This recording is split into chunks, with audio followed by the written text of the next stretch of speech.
to bring you back to the big picture, pattern is a solution to problem in context. That's what I'm trying to address. And I'm giving examples for that. Let's say, in this seminar, only students can register or only individuals can register. So whenever you come to the registration, you will be asked, are you an individual? Just focus. Computers can do this, right? So yes, you are an individual, okay, you can be registered. Now CGI as a company, a lot of friends from CGI are here. They come and say, as a company we want to register. No, algorithm will not support it. You can't register. CGI is made up of people.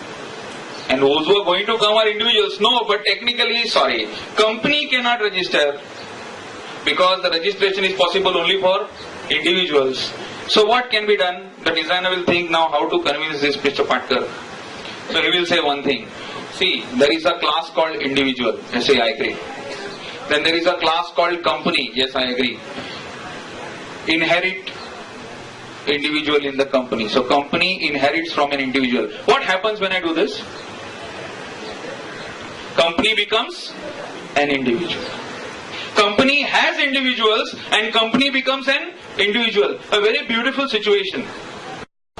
So for those who can understand, it's a combination of a has a and a is a relationship. And when you go for such a relationship, it becomes composite pattern.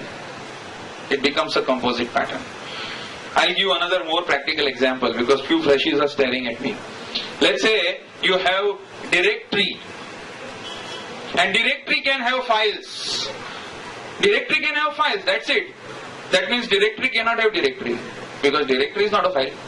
Unless directory is made of file. How? The directory class must inherit from the file class. What is this pattern? Composite pattern. And we can go on and complete 23 patterns. So isn't it easy? So pattern is a solution to a problem in context.